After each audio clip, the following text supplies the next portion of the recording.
तो हेलो दोस्तों, मेरा नाम अनिल कुशवाहा और आप देख रहे हैं अनिल स्टडी सेंटर। तो आज के इस वीडियो में क्लास 10th की जो आपकी हिंदी है उसमें आपका जीवन परिचय की जो सीरीज चल रही थी उसमें हम लोग देखेंगे डॉक्टर भगवत शरण उपाध्याय का जीवन परिचय। तो देखिए, ये आपका जो जीवन परिचय है 2010, 11, 12, 13, 15, 16, 17, 18, 19 और 20 में आपका ये पूछा जा चुका है और जो आपका आने वाला एग्जाम है उसमें बहुत ही इंपॉर्टेंट है, इसलिए इसको आप जरूर तैयार कर लीजिए। मैं आपको आज के इस वीडियो में कैसे आपको याद करना है उसका तरीका बताऊंगा, कैसे आपको अपने एग्जाम में लिखना है जिससे कि आपको पूरे के पूरे नंबर मिले वह तरीका बताऊंगा। इसलिए यह वीडियो लास्ट तक देखिए और शेयर नहीं किया तो अपने दोस्तों को शेयर कर दीजिए और वीडियो को लाइक कर दीजिए जिससे कि हमको यहाँ पर और मोटिवेशन मिले वीडियो बनाने के लिए। तो चलिए आज का वीडियो स्टार्ट करते हैं। तो यहाँ पर देखिए, सबसे पहले पिछले वीडियो में एक कमेंट आया था जो डॉक्टर राजेंद्र प्रसाद का जीवन परिचय था। उसमें एक लोगों ने बोला था कि यहाँ पर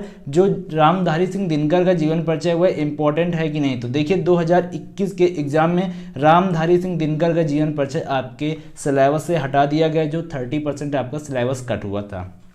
तो इस बात को आपको ध्यान रखना है। सिलेबस मैंने वीडियो डाल दिया, जिसने नहीं देखा जाके देख लीजिए। अब देखिए यहाँ पर स्टार्ट करते हैं। यहाँ पर देखिए, सबसे पहले जो मैंने यहाँ पर सारणी बनाई हुई है इसको आपको बना लेना है। आप ये सारणी बनाएंगे तो आप इसको याद भी कर पाएंगे और यदि आप ये सारणी अपने एग्जाम में बनाएंगे तो जो आपका कॉपी चेक करने वाला होगा वह आपका पूरा जीवन परिचय पढ़ेगा ही नहीं। जो मैंने यहाँ पर जीवन परिचय लिखा है नीचे वह आपका नहीं पढ़ेगा, सिर्फ आपका देखेगा नाम, जन्म, जन्म स्थान, उपलब्धियां, मृत्यु, रचनाएं। अगर आपने ये चीज़ें एक शॉर्ट डेटा में उसको दे दी हैं तो वह इतना ही चेक करके आपको पूरे के पूरे नंबर दे देगा। और अन्यथा आप यदि ऐसे करना चाहते तो ऐसे भी कर दीजिए, लेकिन आपको याद रखना है अगर आप ये लिख रहे हैं तो ये आप जरूर लिख दीजिएगा। ये नहीं कि आप सिर्फ इतना ही लिखें और ख़त्म कर दें। तो इस बात को आपको ध्यान रखना है। यह सिर्फ आपके मतलब कि हाईलाइट करने के लिए है, किसी भी चीज़ को आप छोटे में कैसे दर्शा रहे हैं वह करने के लिए है। तो यहाँ पर देखिए, सबसे पहले नाम डॉक्टर भगवत शरण उपाध्याय।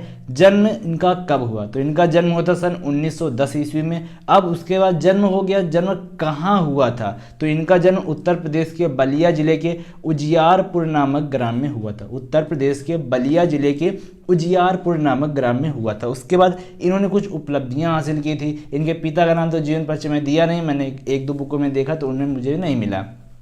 तो उपलब्धियों की बात करते हैं तो इन्होंने कौन कौन सी उपलब्धियां यहाँ पर हासिल की। तो सबसे पहले यहाँ पर देखिए, प्रयाग एवं लखनऊ संग्रहालयों के पुरातत्व विभाग के अध्यक्ष रहे।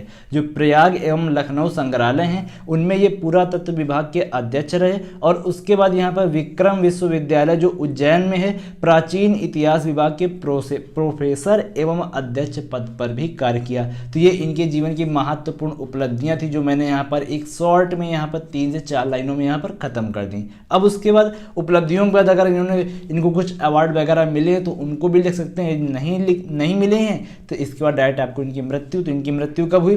अगस्त सन 1982 ईस्वी में इनकी मृत्यु हो गई थी। अब अगर मृत्यु का स्थान पता है तो वह भी लिख सकते हैं, नहीं पता तो कोई बात नहीं। चलिए, अब उसके बाद फिर रचनाएं आती हैं। जो यहाँ पर इनकी फेमस रचनाएं और जो इम्पोर्टेंट रचनाएं हैं उनको यहाँ पर लिख देना है शॉर्ट में, जैसे कि मंदिर और भवन, भारतीय चित्रकला की कहानी, कालिदास का भारत, खून की छींटें, ठूठा आम। तो ये इनकी यहाँ पर कुछ फेमस यहाँ पर रचनाएं थी जो मैंने यहाँ पर आपको दे दी।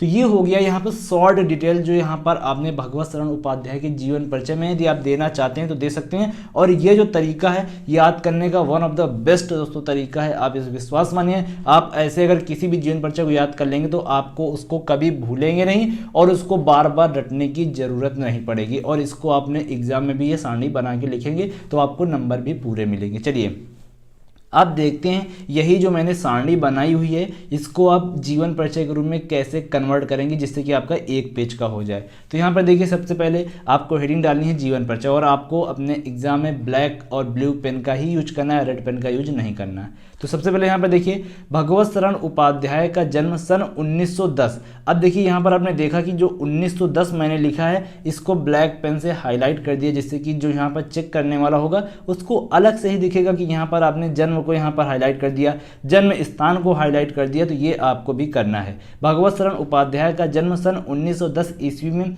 बलिया जिला जो उत्तर प्रदेश में है के उजियारपुर नामक ग्राम में हुआ था। तो ये इनका जन्म और जन्म स्थान हो गया। अब उसके बाद आपको पता है, अगर आपका जन्म हुआ है, जन्म स्थान किसी को पता है, तो उसके बाद आप अपनी शिक्षाओं के बारे में बताएंगे। तो अब क्या करना है, इनकी शिक्षाओं के बारे में बताना है। इनकी प्रारंभिक शिक्षा अपने ग्राम में हुई, उसके बाद उच्च शिक्षा के लिए ये बनारस आए और काशी हिंदू विश्वविद्यालय से प्राचीन इतिहास में एमए की परीक्षा उत्तीर्ण की।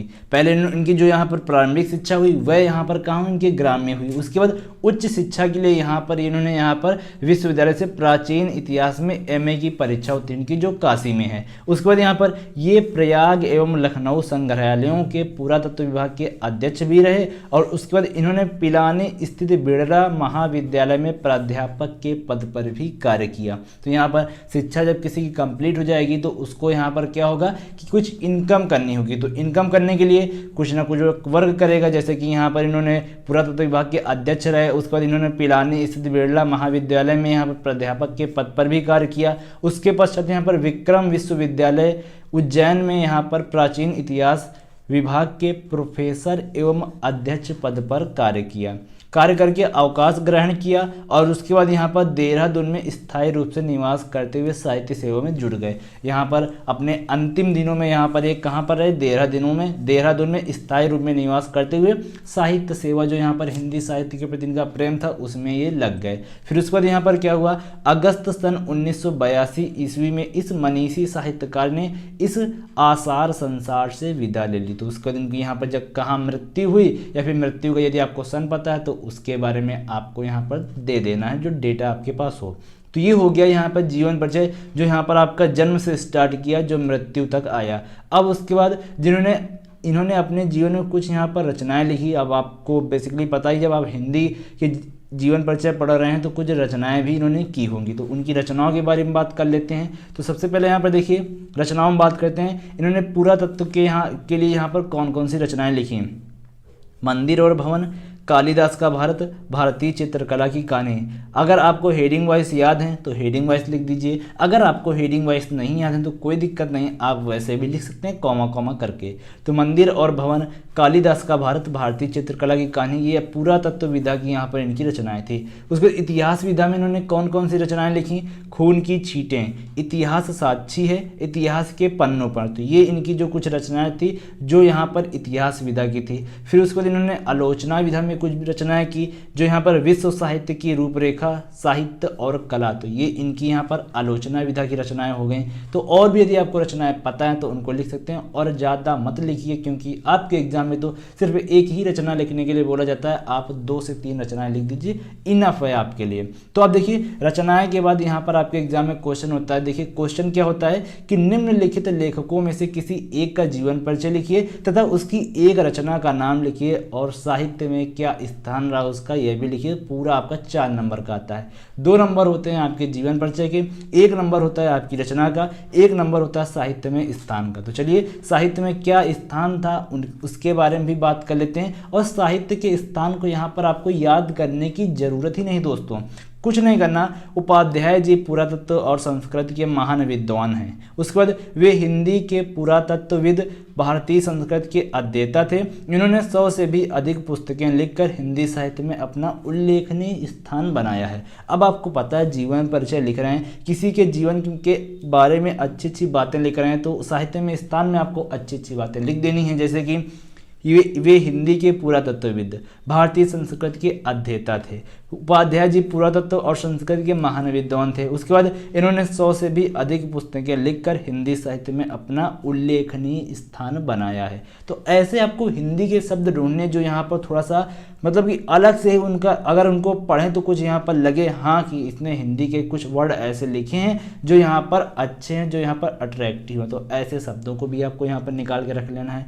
तो उम्मीद है आप समझ पाएंगे कैसे एक जीवन परिचय को यदि आपको अच्छे तरीके से याद भी ना हो तो कैसे उसको एक शॉर्ट लिस्ट बना के याद कर सकते हैं और उसके बाद कैसे उसको एक पेज के जीवन परिचय में कन्वर्ट कर सकते हैं, जो मैंने आज के इस वीडियो में आपको बताया।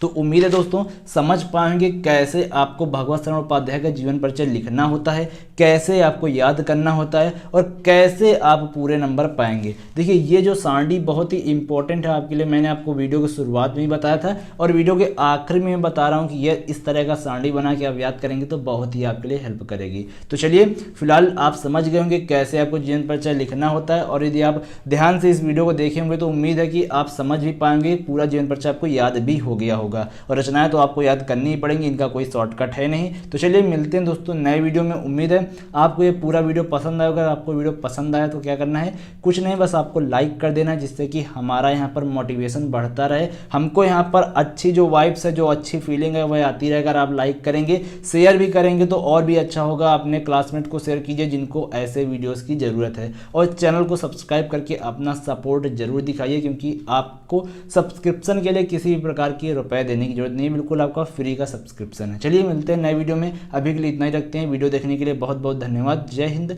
वंदे मातरम।